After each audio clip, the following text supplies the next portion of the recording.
پہلی بات جو مسلمان ہو، یعنی کافر میں نہیں، کافر کے لیے یہ آیت نہیں، عاقل ہو، پاگل کے لیے یہ آیت نہیں، بالغ ہو، نابالغ کے لیے یہ آیت نہیں، مقیم ہو، مسافر کے لیے یہ جملہ نہیں، اور صحت مند ہو، مریض کے لیے یہ آیت نہیں، حیض اور نفاس سے پاک عورت ہو، حیض اور نفاس والی عورت نہ ہو۔ حیض کہتے ہیں وہ ناپاکی عورت کی، نفاس کہتے ہیں جو ولادت ہو جاتی ہے، بچہ ہو جاتا ہے، اس کے بعد جو عورت ناپاک ہوتی ہے اس کو نفاس کہا جاتا ہے۔ تو اتنی چیزوں سے پاک ہو۔ تو مسئلہ یہ بنا کہ جس شخص کا پورا رمضان ایسی حالت میں گزر جائے کہ اس کے اندر صلاحیت ہی نہیں تھی، یہ تیسرا مسئلہ اس آیت سے بیان کر رہا ہوں، روزہ رکھنے کی، تو اب اس سے روزے جو ہے یہ اس آیت سے وہ لوگ مخاطب نہیں ہیں۔ وہ کون لوگ ہیں؟ کافر ہیں، نابالغ ہیں، پاگل ہے، پورا رمضان پاگل رہا، پورا رمضان کافر رہا، پورا رمضان نابالغ رہا، تو قرآن کی آیت کہہ رہی تیرے اندر صلاحیت نہیں ہے، تیرے لیے حکم نہیں ہے۔ بسم اللہ الرحمن الرحیم۔ شهر رمضان الذي أنزل فيه القرآن هدى للناس وبينات من الهدى والفرقان فمن شهد منكم الشهر فليصمه ومن كان مريضا أو على سفر فعدة من أيام أخر يريد الله بكم اليسر ولا يريد بكم العسر ولتكملوا العدة ولتكبروا الله على ما هداكم وَلِتُكَبِّرُوا اللَّهَ عَلَى مَا هَدَاكُمْ وَلَعَلَّكُمْ تَشْكُرُونَ۔ شروع اللہ کے نام سے جو بڑا مہربان نہایت رحم والا ہے۔ درود و سلام ہو آقا نامدار سرور کونین صاحب قاب قوسین حبیب کبریا خاتم الانبیاء امام الانبیاء تاجدار انبیاء جناب محمد الرسول اللہ صلی اللہ علیہ وسلم پر اور آپ کی آل پر۔ سورہ بقرہ کی آیت نمبر 185 کی تلاوت کی گئی ہے۔ اللہ فرماتے ہیں شہر رمضان، رمضان کا مہینہ ہے، الذی انزل فیہ القرآن، اس کے اندر رمضان کے مہینے میں قرآن کریم نازل ہوا۔ آج کی اگر تفسیر کا عنوان دیکھیں تو یہ بنے گا قرآن کریم کی فضیلت، رمضان کی فضیلت۔ رمضان کا مہینہ ہے جس میں کہ قرآن کریم نازل ہوا۔ اس کی تفسیر میں آتا ہے کہ حضرت مسند احمد کی روایت ہے، واصلہ بن اسقر رضی اللہ عنہ سے مروی ہے، جناب محمد رسول اللہ صلی اللہ علیہ وسلم فرماتے ہیں حضرت ابراہیم علیہ السلام کے صحیفے ایک رمضان کو نازل ہوئے، موسیٰ علیہ السلام پر تورات 6 رمضان کو نازل ہوئی، عیسیٰ علیہ السلام پر انجیل 13 رمضان کو نازل ہوئی، اور قرآن کریم جناب محمد رسول اللہ صلی اللہ علیہ وسلم کو جو کتاب ملنے والی تھی وہ 24 رمضان کی شب کو نازل ہوئی۔ ابن کثیر میں حضرت جابر کی روایت فرماتے ہیں کہ زبور جو ہے جناب محمد رسول اللہ صلی اللہ علیہ وسلم نے فرمایا زبور حضرت داؤد علیہ السلام پر 12 رمضان کو نازل ہوئی، اور اس میں انجیل کے بارے میں ایک روایت مختلف ہے کہ 18 رمضان کو انجیل نازل ہوئی۔ یہ بات بالکل طے ہے کہ جو تاریخوں میں صحیفوں کا اور پچھلی کتابوں کا تذکرہ ہے، انہی تاریخوں میں وہ کتاب پوری کی پوری نازل ہو گئی۔ قرآن کریم جو ہے یہ پورا کا پورا پورا کا پورا ایک ساتھ اللہ کے نبی صلی اللہ علیہ وسلم کو نہیں ملا، لیکن جب آپ قرآن کریم پڑھیں گے تو قرآن اپنے بارے میں دو چیزیں، دو باتیں، دو صیغے عربی کے لاتا ہے، انزلنا اور نزلنا۔ اب یہ تو خیر عربی لغت کی بات ہے، لیکن پھر بھی آپ سن لیں، لوگ آن لائن بھی سنتے ہیں، اس لیے یہ نقطہ بیان کر رہا ہوں۔ انزلنا عربی میں کہتے ہیں ایک ساتھ اتر جانے کو، اکھنڈ، اور نزلنا کہتے ہیں تھوڑا تھوڑا کر کے اترنا۔ انا انزلناہ فی لیلۃ القدر قرآن کہتا ہے، انا انزلناہ فی لیلۃ مبارکہ قرآن کہتا ہے کہ ہم نے ایک ساتھ قرآن کریم کو اتار دیا۔ اور وَنَزَّلْنَا عَلَيْكَ الْكِتَابَ تِبْيَانًا، اور نزلنا بھی قرآن کریم اپنے بارے میں کہتا ہے، خود کے بارے میں، کہ تھوڑا تھوڑا قرآن کریم اترا۔ تو پچھلی کتابیں تو ساری ایک ساتھ اتری، اس میں کوئی شک نہیں، قرآن کریم بھی ایک ساتھ اترا لوح محفوظ سے آسمان دنیا پر، اور آسمان دنیا میں بھی ایک مقام ہے بیت العزت یا بیت العظمت اس کو کہا جاتا ہے، وہاں پر اترا پورا کا پورا ایک ساتھ۔ اب پھر بیت العزت سے پہلے آسمان سے جب اللہ کی مرضی ہوتی اور جب حالات ایسے تقاضا پیدا کرتے تو اللہ تبارک و تعالی جناب محمد رسول اللہ صلی اللہ علیہ وسلم کے قلب اطہر پر قرآن کریم تھوڑا تھوڑا ضرورت کے موافق نازل کرتے۔ دو نقطے کی بات بتا رہا ہوں آپ کو۔ ایک بھائی نے سوال کیا تھا کہ حدیث میں آتا ہے کہ اللہ کے نبی صلی اللہ علیہ وسلم ہر رمضان کو حضرت جبرائیل علیہ السلام کے ساتھ قرآن کریم کا دور کرتے تھے، تو جب قرآن 23 سال میں نازل ہوا تو دور کیسے کرتے تھے؟ جواب یہ کہ جتنا نازل ہوا تھا اتنا دور کرتے تھے۔ جس سال آپ صلی اللہ علیہ وسلم دنیا سے پردہ فرمانے والے تھے، آخری رمضان تھا، دو چیزیں رمضان میں معمول کے مطابق نہیں کی تھی۔ ایک، ہر سال ایک بار قرآن کریم ختم کرتے تھے، جس سال وفات ہونے والی تھی 12 ربیع الاول کو آپ صلی اللہ علیہ وسلم کی وفات ہے، اس میں کوئی شک نہیں، کوئی اختلاف نہیں، پیدائش میں اختلاف ہے، بعض علماء کہتے ہیں 2 ربیع الاول کو ہے، بعض کہتے ہیں 9 ربیع الاول، بعض روایتیں 8 ربیع الاول، بعض روایتیں 12 ربیع الاول۔ بعض نے تو تحقیق کی، ریاضی کے اعتبار سے دیکھا ہے تو پیر کا دن ہو اور ربیع الاول کی تاریخ ہو، پھر 20 اپریل ہو، 571 عیسوی ہو، تو یہ ساری چیزوں کو اگر ملایا جائے تو ریاضی کے اعتبار سے آپ صلی اللہ علیہ وسلم کی تاریخ بنتی ہے 9 ربیع الاول۔ تو آپ صلی اللہ علیہ وسلم کی وفات 12 ربیع الاول کو ہے، اس میں کوئی شک نہیں۔ آپ صلی اللہ علیہ وسلم نے اس سال قرآن کریم کے 2 دور کیے، اور ہر سال اعتکاف 10 دن کا کرتے تھے، اس سال 20 دن کا کیا۔ بات آئی ہے تو عرض کرتا چلوں کہ ہمارے پاس 10 دن کی سنت پر عمل ہوتا ہے، 20 دن کی سنت بھی زندہ کیجئے، یہ بھی آپ صلی اللہ علیہ وسلم کا عمل ہے۔ جو لوگ چاہیں بیٹھنا چاہیں، جو فارغ ہو، ریٹائر ہو، تو وہ لوگ بیٹھ سکتے ہیں 20 دن کا اعتکاف، یہ بھی سنت زندہ ہو جائے گی۔ تو میں یہ عرض کر رہا تھا کہ قرآن کریم اللہ تبارک و تعالیٰ نے 23 سال کے عرصے میں تھوڑا تھوڑا جناب محمد رسول اللہ صلی اللہ علیہ وسلم پر نازل کیا۔ اب ایک تحقیق یہ بھی کی ہے علماء اکرام نے کہ جس شب میں قرآن کریم نازل ہوا، یہ اس میں کوئی شک نہیں، حضرت واصلہ بن اسقا کی روایت کے مطابق 24 رمضان کی شب تھی وہ۔ اس لیے حضرت حسن رحمۃ اللہ علیہ ایک بزرگ ہیں، ان کے مفردات ہوتے ہیں علماء اکرام کے، یعنی وہ مسئلہ انڈیویجول انہی کا ہے۔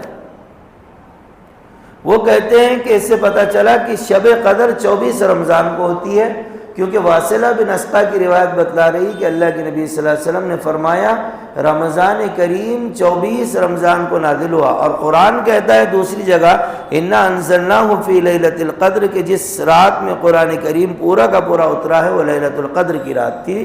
تو لہذا میری تحقیق یہ ہے کہ 24 رمضان کو کنفرم شب قدر ہے، لیکن علماء اکرام نے ان سے اختلاف کیا ہے۔ کیوں؟ کیونکہ حدیث میں آتا ہے اللہ کے نبی نے فرمایا خرجت لأخبرکم بلیلۃ القدر فتلاحى رجلان من المسلمین فرفعت، کہ میں اس لیے نکلا تھا کہ تم کو شب قدر کا ٹائم بتلاؤں، لیکن دو مسلمان آپس میں لڑ رہے تھے، ان کی وجہ سے وہ رات جو 1000 مہینوں سے زیادہ افضل ہے، 1000، وہ صرف 2 مسلمان کے لڑنے کی وجہ سے اٹھا لی گئی۔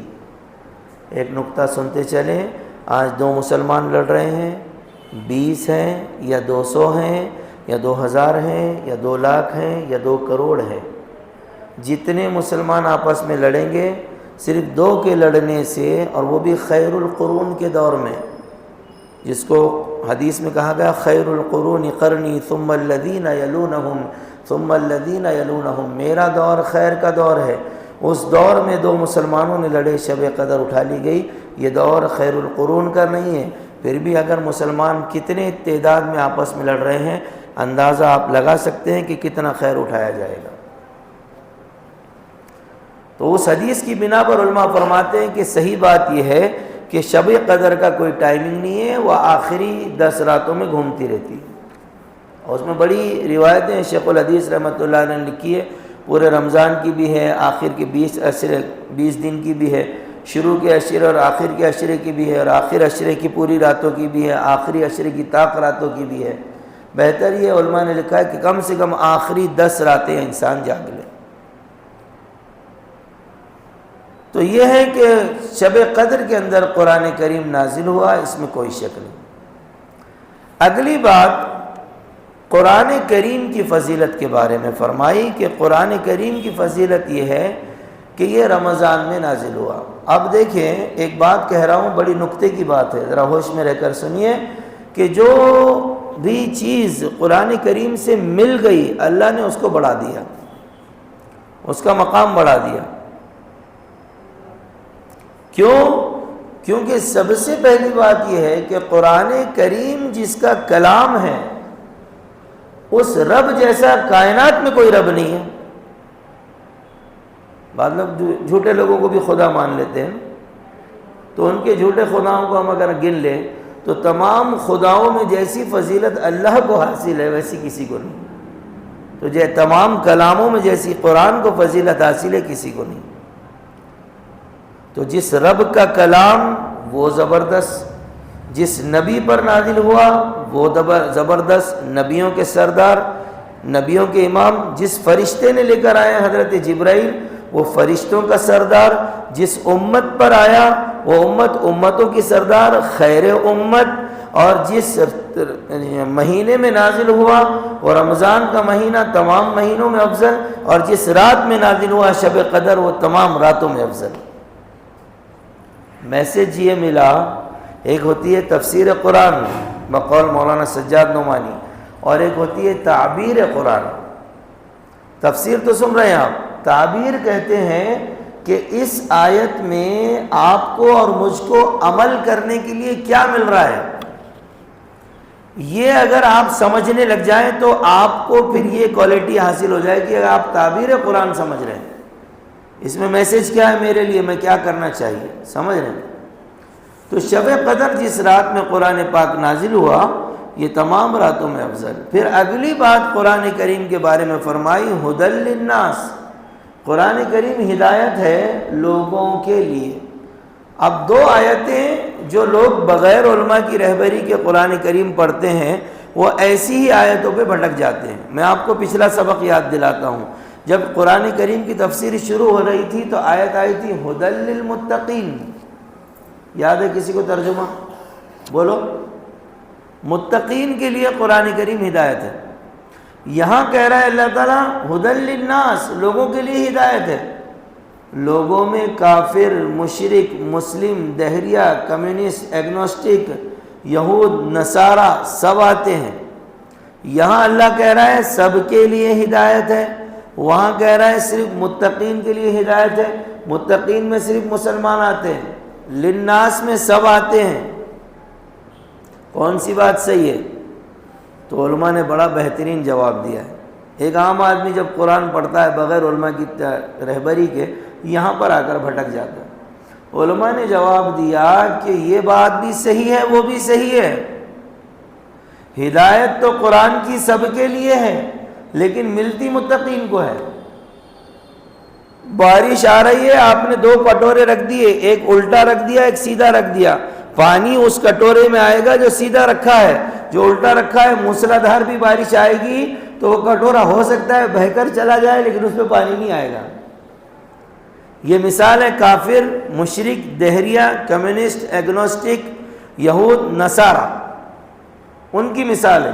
شیطان تو قرآن میں ہدایت تو ہے، ملے گی اس کو جس کے دل میں تقویٰ ہے۔ جس کا دل خراب ہے وہ ہدایت اس میں نہیں آئے گی۔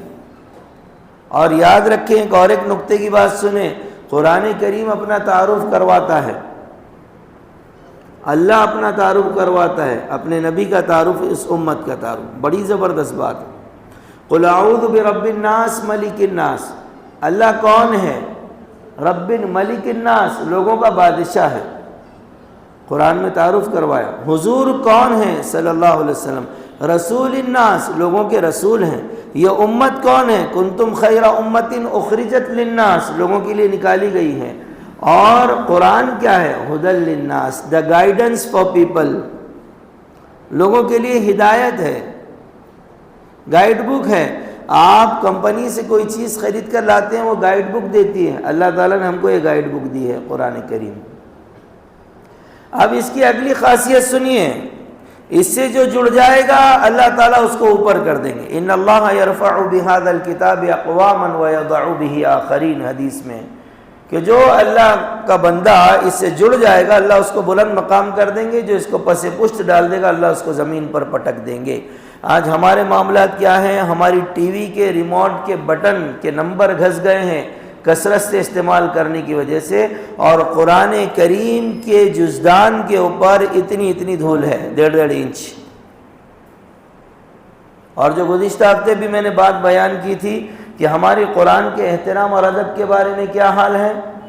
مسلمانوں کے ایریوں میں جو کچرا کنڈی ہوگی یا کباڑی کی بھنگار والے کی دکان ہوگی، وہاں پر چلے جائیے، دیکھ لیجئے، کبھی نہ کبھی کوئی نہ کوئی ورق، کوئی پیج، کوئی کیلنڈر کا صفحہ، کوئی رخہ ایسا مل جائے گا جس پہ کوئی حدیث، کوئی قرآن کی آیت لکھی ہے اور وہ کچرے میں پڑا ہوا ہے۔ اور نہیں کچھ بھی ملا تو جو لوگ مسلمان ہیں اردو اخبار لگاتے ہیں، یہ اردو اخبار ڈالنے والا بھی مسلمان، جس کے گھر میں ڈالا جا رہا ہے وہ بھی مسلمان، جہاں ڈالتا ہے وہ جگہ ہوتی ہے کہ دروازے کے نیچے جہاں پر چپلیں اتاری جاتی ہیں، جمعے کے دن جو اردو اخبار ہوتا ہے اس میں ساری حدیثیں، قرآن کریم کی آیتیں ہیں۔ یہ قرآن کریم کا حال مسلمانوں نے کیا ہے۔ اب اس پر کیا فتویٰ لگائیں گے آپ؟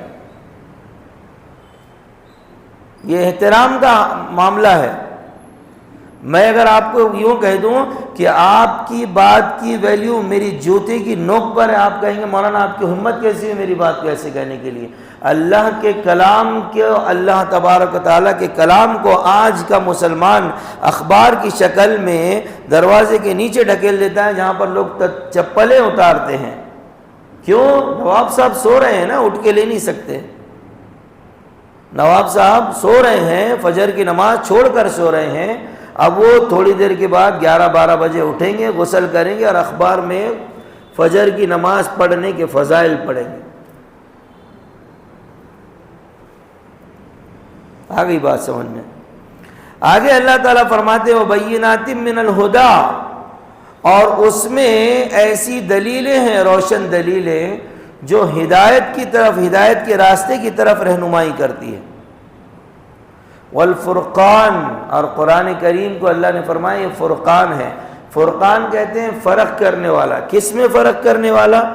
مولانا خالد سیف اللہ رحمانی صاحب اپنی تفسیر میں لکھتے ہیں، بہترین، دنیا میں جتنی بھی مذہبی کتابیں ہیں وہ کسی زمانے میں صحیح رہی ہوں، اس کا سپورٹ کیا ہو قرآن نے، آج وہ بدل گئی ہیں، یا قرآن نے اس کا سپورٹ نہ کیا ہو، جتنی بھی مذہبی کتابیں، یہ ساری کتابیں یہ کوالٹی کھو چکی ہیں کہ لوگوں کی صحیح غلط کے معاملے میں رہنمائی کر سکیں۔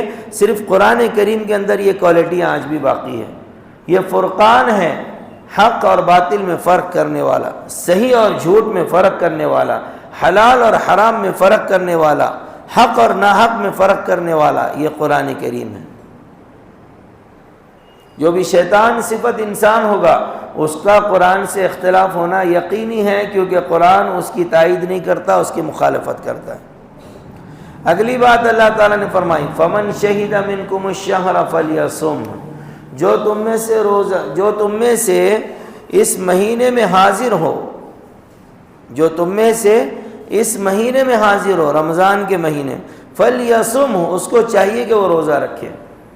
گزشتہ ہفتے آپ نے آیت پڑھی تھی کہ اس میں اللہ تبارک و تعالیٰ نے فرمایا تھا کہ جس کا جی چاہے روزہ رکھے، جس کا جی چاہے فدیہ دے دے، پہلے یہ حکم تھا۔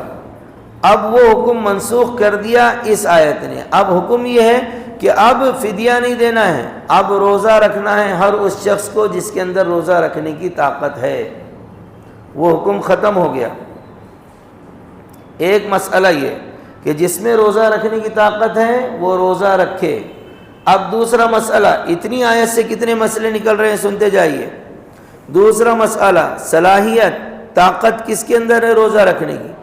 اس کے اندر ہے پہلی بات جو مسلمان ہو، یعنی کافر میں نہیں، کافر کے لیے یہ آیت نہیں، عاقل ہو، پاگل کے لیے یہ آیت نہیں، بالغ ہو، نابالغ کے لیے یہ آیت نہیں، مقیم ہو، مسافر کے لیے یہ جملہ نہیں، اور صحت مند ہو، مریض کے لیے یہ آیت نہیں، حیض اور نفاس سے پاک عورت ہو، حیض اور نفاس والی عورت نہ ہو۔ حیض کہتے ہیں وہ ناپاکی عورت کی، نفاس کہتے ہیں جو ولادت ہو جاتی ہے، بچہ ہو جاتا ہے، اس کے بعد جو عورت ناپاک ہوتی ہے اس کو نفاس کہا جاتا ہے۔ تو اتنی چیزوں سے پاک ہو۔ تو مسئلہ یہ بنا کہ جس شخص کا پورا رمضان ایسی حالت میں گزر جائے کہ اس کے اندر صلاحیت ہی نہیں تھی، یہ تیسرا مسئلہ اس آیت سے بیان کر رہا ہوں، روزہ رکھنے کی، تو اب اس سے روزے جو ہے یہ اس آیت سے وہ لوگ مخاطب نہیں ہیں۔ وہ کون لوگ ہیں؟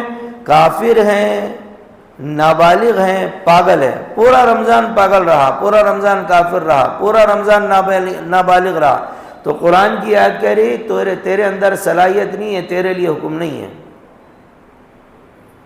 بعض لوگ ایسے ہوتے ہیں جن کے اندر وقتی طور پر عذر آ جاتا ہے، پرابلم آ جاتا ہے، جس کی وجہ سے روزہ معاف ہو جائے گا۔ وہ کون ہے؟ وہ عورت ہے جس کو رمضان کے درمیان میں ناپاک ہو جائے، حیض آ جائے، اس سے اتنے دن ناپاکی کی وجہ سے روزہ معاف ہے۔ نفاس میں ہو روزہ معاف ہے۔ یا کوئی بندہ سفر پر نکل جائے روزہ معاف ہے۔ کوئی بندہ جی معاف اتنے دن تک معاف ہے، اور جب اگر وہ سفر پر نکل جائے تو اس کا روزہ معاف ہے۔ اب معاف کا مطلب کیا؟ اتنے دن معاف ہے جتنے دن وہ سفر میں ہے، جتنے دن حیض میں ہے، جتنے دن نفاس میں ہے، جتنے دن وہ مسافر ہے، جتنے دن وہ مریض ہے۔ بعد میں جب اس کو صحت ہو جائے گی، بعد میں جب وہ گھر لوٹ آئے گا، بعد میں وہ عورت پاک ہو جائے گی، تو اب اس کو اس روزے کی قضا واجب ہے۔ سمجھ میں آئی؟ اب اس کو اس روزے کی قضا کرنا واجب ہے۔ اب یہ نہیں ہے کہ بھئی اب وہ فدیہ دے دے، ٹھیک ہے، فدیہ تو اس وقت دے گا جب اس کو یعنی ایسا بوڑھا ہے کہ اس کو رکھنے کی اب طاقت ہی نہیں، عمر بھر 90 کے اوپر چل رہے ہیں حضرت، تو اب وہ اتنے کمزور ہو گئے تو وہ فدیہ دے دیں گے۔ اور اگر فدیہ بھی نہیں دے سکتے، جیسے آپ نے گزشتہ ہفتے مسئلہ پڑھا ہے، تو پھر اب طاقت ہی نہیں ہے، فدیہ بھی نہیں دے سکتے، جسمانی اعتبار سے بھی طاقت نہیں ہے، غریب بھی ہے، تو پھر وہ استغفار کریں گے۔ گزشتہ ہفتے آپ نے پڑھ لیا نا مسئلہ۔ اب یہ تو ہو گئے وہ لوگ جن کا عذر ٹیمپروری تھا، لیکن جن کا عذر ٹیمپروری نہیں ہے، لائف ٹائم کا ہے، وہ کافر ہیں، نابالغ ہے، ان سے تو روزے ہے ہی نہیں، نہ یہ آیت ان سے مخاطب ہے۔ لیکن ان کے بارے میں مسئلہ یہ لکھا ہے کہ کوئی کافر بیچ رمضان میں مسلمان ہو گیا تو وہ جو ہے اپنے گزشتہ دنوں کے روزے کی قضا نہیں کرے گا، جس وقت مسلمان ہوا اسی وقت سے اس کے اوپر اسلام کے آرڈر سے وہیں سے وہ روزے کی قضا کرے گا۔ کوئی نابالغ ہے کہ 15ویں روزے کو بالغ ہوا تو چھوٹے ہوئے 15 نہیں رکھے گا، وہ پہلے جس 15ویں روزے کو بالغ ہوا اگلے 15 روزے وہ اس کے اوپر فرض ہے۔ لیکن پاگل کا مسئلہ ایسا نہیں ہے. کوئی بالغ پاگل ہے، وہ بیچ رمضان میں اچھا ہو گیا تو اس کو گزشتہ روزے بھی رکھنا ہے، آئندہ روزے بھی رکھنا ہے. تو پہلے وہ آئندہ روزے رکھے گا، پھر رمضان گزر جائیں گے، عید ہو جائے گی، پھر اس کے بعد وہ گزشتہ روزے رکھے گا. اب رمضان کا پانا کیا ہے؟ رمضان کا پانا 3 طریقے سے ہوتا ہے. آپ رمضان کو کب پاتے ہیں؟ آپ رمضان میں کب حاضر مانے جائیں گے؟ آپ نے خود چاند دیکھ لیا، آپ نے رمضان کو پا لیا. کسی معتبر شہادت سے، گواہی سے، وٹنس سے، ساکشی سے آپ کو معلوم پڑ گیا کہ چاند ہو گیا ہے رمضان کا، آپ نے رمضان پا لیا، آپ کل سے روزے رکھیں گے. اور تیسری کنڈیشن ہے کہ آج شعبان کی 30 تاریخ تھی، تو اب کل کنفرم 1 تاریخ ہے، کیونکہ 31 تو ہوتی نہیں، تو آپ نے رمضان کو پا لیا، کل سے آپ روزے رکھیں گے. لیکن ایک کنڈیشن ہے کہ شعبان کی 29ویں تاریخ کی شام کو اگر ابر وغیرہ کی وجہ سے چاند نظر ہی نہیں آیا، شعبان کی 29ویں تاریخ ہے، آسمان پہ ابر ہے، چاند نظر ہی نہیں آیا. بہت اہم مسائل ہیں، جاگ کر سنیے، ایسے مسائل پر ہی بہت اچھی نیند آتی ہے.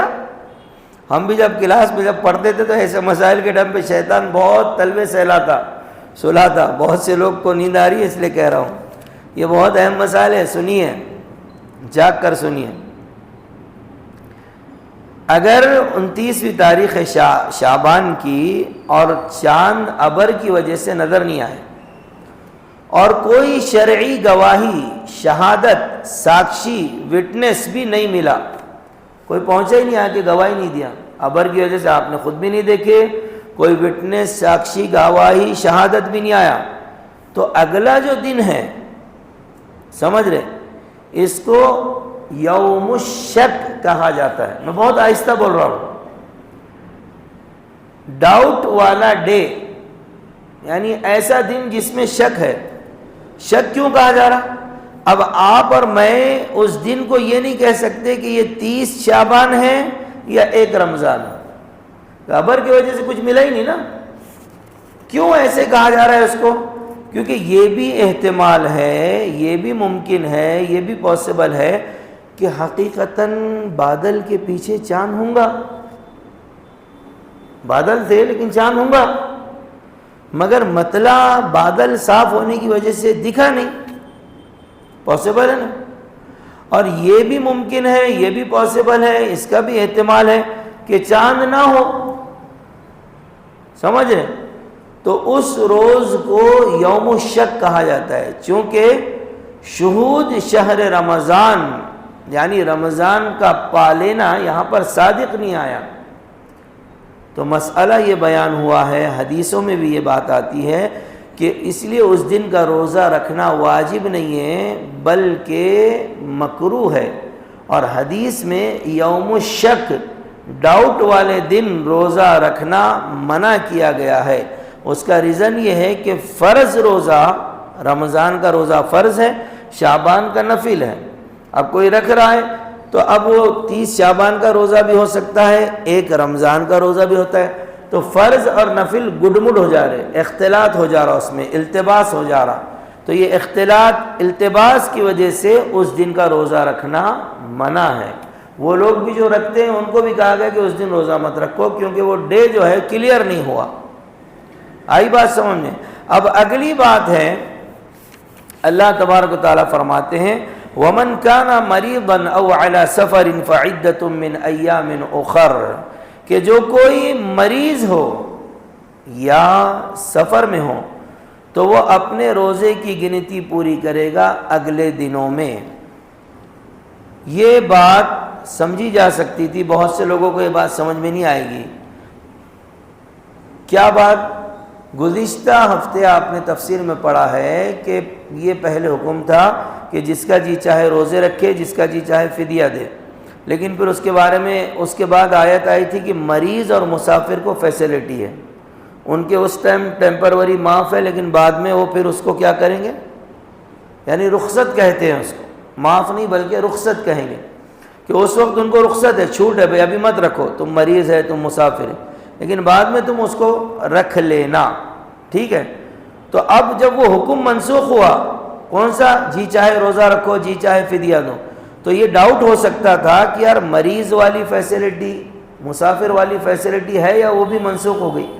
اس لیے اللہ تعالیٰ نے وہ آیت کو یہاں پر ڈبل بیان کیا کہ جو کوئی مریض ہو یا جو کوئی مسافر ہو وہ بعد میں اس کی قضا کرے گا، یعنی مریض اور مسافر کی فیسلٹی باقی ہے۔ مریض کون سا اور کیسا مریض ہم نے بتا دیے تھے کہ ایسا مریض ہے کہ اگر وہ روزہ رکھے گا تو اس کی بیماری بڑھ جائے گی یا تکلیف بڑھ جائے گی یا مر سکتا ہے، تو پھر اس کو اجازت ہے کہ بھئی وہ روزہ چھوڑ دے، بعد میں جب صحت ہو جائے اس کی قضا کر لینا۔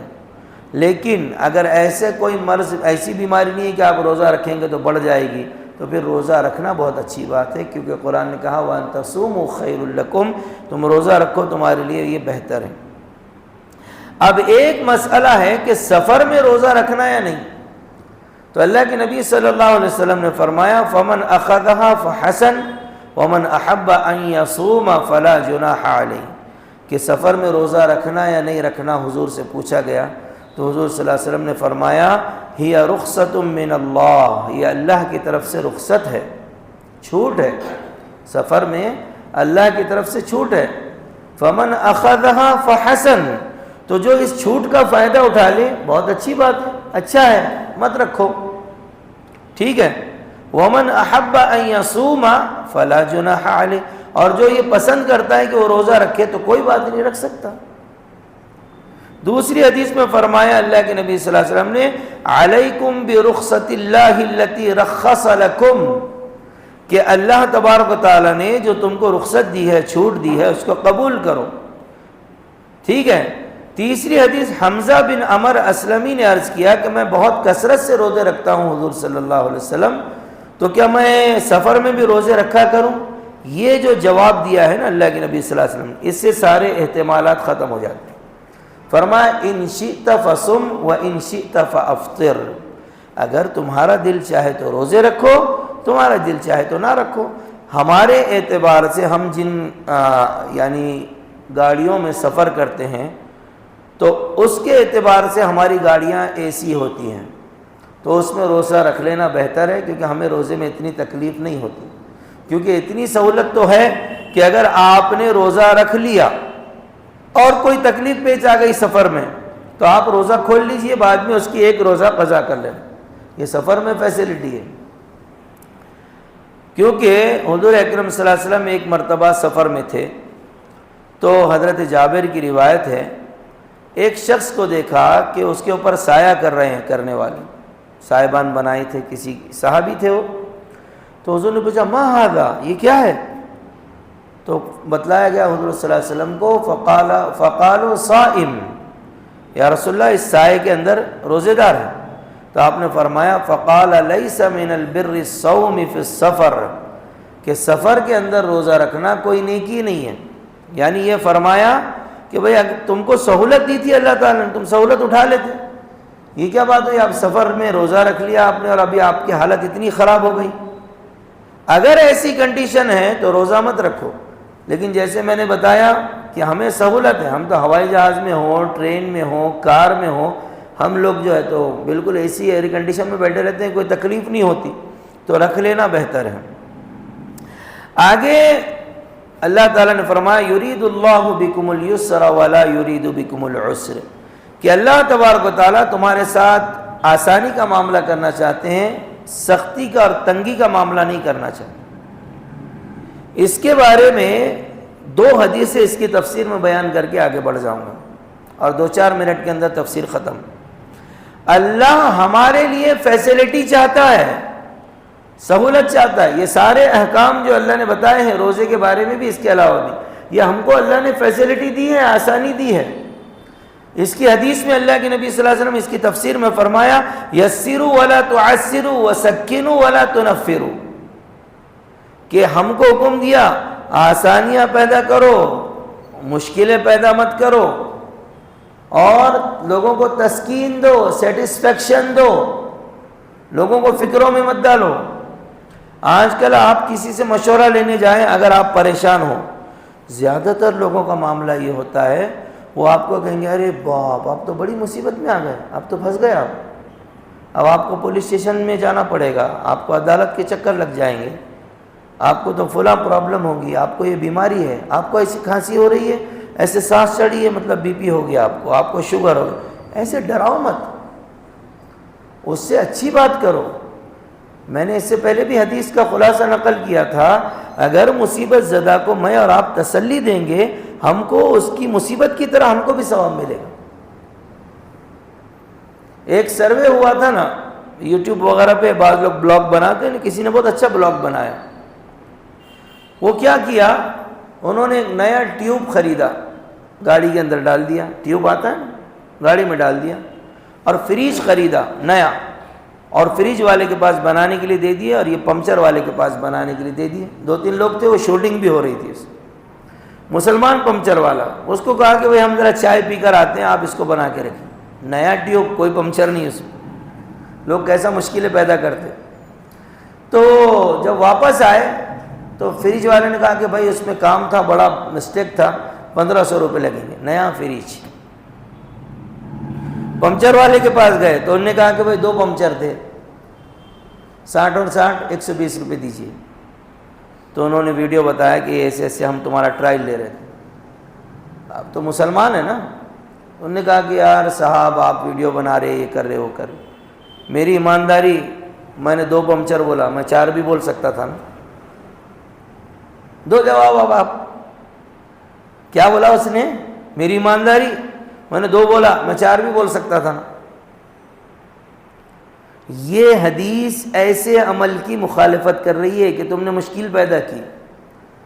اچھا یہ مشکل کیوں پیدا ہو رہی ہے، ایک تھوڑی سی بات سن لیجیے۔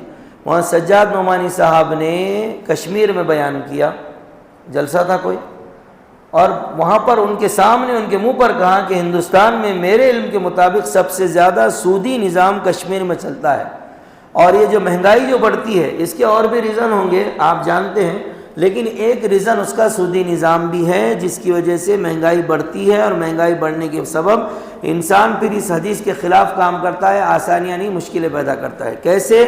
کوئی بندہ سود میں ملوث ہے، دکان پہ کام کرتا ہے، ہنرمند ہے، تاجر ہے، دکاندار چل رہی ہے، وہ کیا کہتے ہیں اس کو EMI، اس کو بھرنا ہے، قسط بھرنا ہے۔ تو اب وہ یہ نہیں دیکھے گا کہ یہ گراہک کے اندر فالٹ ہے یا نہیں ہے، اس کو میرے کام کی ضرورت ہے یا نہیں ہے، اس کو میرے سامان کی ضرورت ہے یا نہیں ہے، نہیں مجھے EMI بھرنا ہے، اس کو ضرورت ہو یا نہ ہو مجھے اس کو چھل دینا ہے، کچھ بھی کر کے اس کے جیب سے پیسہ نکالنا ہے۔ اس کی وجہ سے نظام کے اندر مہنگائی آتی ہے، اور سب سے خطرناک بات ہمارا مزاج پھر لوٹ کا بنتا ہے، صدقہ خیرات کا اور مدد کا اور امداد کا نہیں بنتا۔ اور پھر کبھی کبھی اس لوٹ کی زد میں کوئی ایسی بیوہ، بیکس، مسکین، یتیم، غریب بھی بچے یا عورتیں بھی آ جاتی ہیں جن کے گھر میں کھانے کے لالے ہوتے ہیں، اور یہ بندہ ایسا نقشہ اس کو بنا دیتا ہے کہ بھئی کچھ بھی کر کے آپ کو اتنے لانا ہے ورنہ آپ کا یہ کام اٹک جائے گا۔ نتیجہ یہ ہوتا ہے کہ جس پیسے سے اس کو رات میں سودا اور کرانہ اپنے بچوں کے لیے لے جانا تھا، اس بیوہ کو، اس مسکین کو، اور کوئی ایسا بچہ بھی ہوتا ہے جس کے سر پر جوان بہنیں ہوتی ہیں، بیوہ ماں ہوتی ہے، وہ ہوٹل میں کام کر کے دن بھر اس نے چند بہت یعنی تھوڑے پیسے لے کر آئے ہیں، یہ ظالم کی حد وہ چڑھ گیا، وہ کہہ رہا ہے دن بھر کے 300 روپے آپ نے کمائے ہیں، آپ کو یہ دینا ہوں گے، تو آپ کا یہ فلاں کام، ابا نے جو پیپر بنا کے گئے ہیں زمین کے، پراپرٹی کے، وہ آپ کو مل جائیں گے، ورنہ پھر وہ نہیں ملے گے۔ نتیجہ کیا ہوتا ہے، وہ معصوم، وہ غریب، وہ مسکین، وہ یتیم ایسے ظالم کو اپنا پیسہ دے دیتا ہے، اور گھر پر جا کر روتے روتے اپنی ماں سے کہتا ہے کہ امی مجھے معاف کیجئے، آج آپ کا بچہ ہوٹل میں کام کر کے جو 200-300 روپے لے کر آتا تھا، جس سے ہمارا حلق گیلا ہوتا تھا، آج تمہارا یہ معصوم بچہ اس حلق گیلا کرنے کے قابل نہیں ہے، مجھے ابا کے اس پیپروں کے لیے وہ پیسے دینا پڑے ہیں، آج ہم یہ کریں گے کہ پانی پی کر فاقے کے ساتھ سو جائیں گے۔ پھر ہم دعائیں مانگے، اللہ رحمت کرے گا۔ یہ حدیث اس کو پوائنٹ کر رہی ہے کہ مشکلیں مت پیدا کرو، مشکلیں مت پیدا کرو، لوگوں کو سیٹسفیکشن دو۔ موبائل والوں کے پاس جاؤ، آپ کمپیوٹر والوں کے پاس جاؤ، یا وکیل لوگوں کے پاس جاؤ یا ہمارے جیسے کے پاس کسی کے پاس چلے جاؤ، بہت سے، میں صرف برے لوگوں کا تذکرہ کر رہا ہوں، ان فیلڈ میں اچھے لوگ بھی ہوتے ہیں، میں بروں کا تذکرہ کر رہا ہوں، اچھے لوگ ہر جگہ ہوتے ہیں، تو آپ کو چھل ڈالیں گے، ان کو کوئی مطلب نہیں آپ کی تکلیف سے، ان کو پیسہ چاہیے۔ اور دوسری حدیث کیا فرمایا؟ یسرا ولا تعسرا، بشرا ولا تنفرا، وتطاوعا ولا تختلفا، کہ آسانیاں پیدا کرو، مشکلیں پیدا مت کرو، خوشخبریاں دو لوگوں کو، فکروں میں مت ڈالو، اور اتفاق سے رہو، اختلافات پیدا مت کرو۔ کیا بات کرتے ہیں اللہ کے نبی صلی اللہ علیہ وسلم، دل چاہتا ہے حدیث کے ایک ایک الفاظ کو، ایک ایک لفظ کو چوم لینا۔ کیا جملے ہیں، غور سے دوبارہ سنیے۔ آسانیاں پیدا کرو، صاف بات، مشکلیں پیدا مت کرو، خوشخبریاں دو، لوگوں کو فکروں میں مت ڈالو، اور اتحاد پیدا کرو، اختلافات پیدا مت کرو۔ آگے اللہ تعالیٰ فرماتے ہیں وَلِتُكْمِلُوا الْعِدَّةَ وَلِتُكَبِّرُوا اللَّهَ عَلَى مَا هَدَاكُمْ، یہ اللہ تبارک و تعالیٰ نے اس لیے احکامات دیے ہیں کہ جو روزے آپ کے چھوٹ گئے ہیں ان کی گنتی آپ پوری کر لو، اور اس لیے کہ آپ اللہ کی تکبیر کہو، اللہ کا شکر ادا کرو، اس لیے کہ اس نے تمہیں ہدایت دی ہے۔ اللہ نے ہم کو ہدایت دی ہے، اس ہدایت کے عوض اور اس کا بدلہ یہ ہے کہ ہم اللہ کی تکبیر کہیں اور اللہ کا شکر ادا کریں۔ تکبیر کب کہتے ہیں؟ ہم پورا مہینہ روزہ رکھتے ہیں اور عیدگاہ کو جاتے ہیں تو کیا کہتے ہوئے جاتے ہیں؟ اللہ اکبر، لا الہ الا اللہ، واللہ اکبر وللہ الحمد۔ یہ تکبیر پر عمل ہو گیا، یہ آیت تکبیر کہلوا رہی ہے۔ اور شکر ادا کرو، شکر کی دو طرح سے ہوتا ہے، ایک زبان سے اور ایک عمل سے۔ زبان سے یہ کہ اللہ تیرا شکر ہے، عمل سے یہ کہ اللہ نے جو آپ کو اور مجھے نعمت دی ہے اس کو اللہ کی مرضی پر لگاؤ۔ اللہ نے دولت دی ہے تو دولت وہاں خرچ کرو جہاں اللہ چاہتا ہے، یہ دولت کا شکر ہے۔ آگ دی ہے وہ دیکھو جو اللہ دکھلانا چاہتا ہے، یہ آگ کا شکر ہے۔ یہ ہر چیز، طاقت دی ہے، طاقت کا استعمال وہاں کرو جہاں اللہ چاہتا ہے، اللہ کی مرضیات کے خلاف مت کرو ورنہ یہ طاقت میں ناشکری ہوگی۔ اور علی ما ہداکم، اس لیے کہ اللہ نے تمہیں ہدایت دی۔ اس کے بارے میں سن لیجئے، یہ ہدایت کتنی بڑی چیز ہے۔ میں کسی مذہب کا نام نہیں لوں گا، آپ خود سمجھتے چلیں۔ یہ ہدایت جو اللہ نے ہم کو ایمان والے گھر میں پیدا کیا، ایمان والا بنایا، یہ اللہ کی بڑی نعمت۔ اب میں کسی مذہب کا نام نہیں لے رہا، آپ سمجھتے چلیں۔ اللہ اگر ہمیں مسلمان نہیں بناتا، کہیں اور پیدا ہو جاتے، تو وہ مذہب کے اکارڈنگ ہم لوگ کسی جانور کے پیشاب کو ثواب سمجھ کے پیتے، کسی جانور کے گوبر کو ثواب سمجھ کے کھاتے، یا کہیں اور چلے جاتے رانگ نمبر پر تو اپنے ہی ہاتھ سے اپنے سینوں کو سال میں 2 مرتبہ 1 مرتبہ زخمی کرتے، یا کہیں اور چلے جاتے تو اس مذہب میں کوئی مرنے والا مرتا اور اس کے پاس جنت کا ٹکٹ ہوتا، اس کے پیٹ کو چاک کیا جاتا اور اس کے پیٹ سے گندا پانی نکالا جاتا، کھانا پکایا جاتا، اس میں چھڑکا جاتا اور تمام لوگوں کو کھلایا جاتا، اس کے پیٹ میں جنت کا ٹکٹ رکھا جاتا، وہ کھانا ہم بھی کھاتے۔ یا نہیں تو پھر اپنی ماں سے نکاح کر لیتے، یا اپنی بہن سے نکاح کر لیتے، یا اپنی بیٹی سے نکاح کر لیتے، یا نہیں تو مذہب کے نام پر اپنی جو محرم خواتین ہیں وہ مذہبی ٹھیکیدار ظالم جو ہوتے ان کے پاس بھیج دیتے تھے گناہ کرنے کے لیے کہ جاؤ، یہ ثواب سمجھ کر ہم یہ کام کرتے ہیں۔ یہ ہدایت کا بہت بڑا معنی ہے۔ اب میں ایک سوال کرتا ہوں، آپ میں سے اور ہم میں سے کس نے درخواست دی ہے اللہ کے پاس کہ اللہ ہم کو یہ بالکل صحیح جگہ پر ڈال دے؟ دنیا میں اور بھی مذہب ہے، ہم کہیں اور جا سکتے تھے، لیکن اللہ کا کتنا بڑا انعام ہے کہ بغیر کسی درخواست کے 2 پیغمبروں کی دعا ہم نے سنی ہے علماء سے، عیسیٰ علیہ السلام، موسیٰ علیہ السلام، انہوں نے درخواست کی تھی، دعا کی تھی، اللہ امت محمدیہ میں پیدا فرما۔ اللہ تعالیٰ نے عیسیٰ علیہ السلام کی قبول کی، موسیٰ علیہ السلام کی قبول نہیں ہوئی۔ آج ہم کو مل گئی ہے، قدر نہیں ہے۔ ماں کو بچے سے محبت ہوتی ہے کیونکہ تکلیف کے بعد حاصل ہوتا ہے۔ آج مجھے آپ کو اسلام ایتا مل گیا، میرے ابا مسلمان، میں مسلمان، اس لیے ہم کو اس کی قدر نہیں ہے۔ دل چاہتا ہے سنت پر عمل کرتے ہیں، دل چاہتا ہے چھوڑ دیتے ہیں۔ اس لیے ان تمام باتوں کا تقاضا یہ ہے، کہ ہم اللہ کا شکر کریں، اور اللہ کا شکرانہ سب سے بڑا یہ ہے کہ زندگی میں ہر کام وہ جناب محمد الرسول اللہ صلی اللہ علیہ وسلم کے طریقے کے مطابق اور سنت کے مطابق کریں، اور اللہ تبارک و تعالیٰ کے حکم کے مطابق کریں۔ دعا فرمائیں کہ اللہ تعالیٰ ہم سبھی کو زندہ رکھے تو اسلام پر، موت دے تو ایمان پر۔ وآخر دعوانا الحمد للہ رب العالمین۔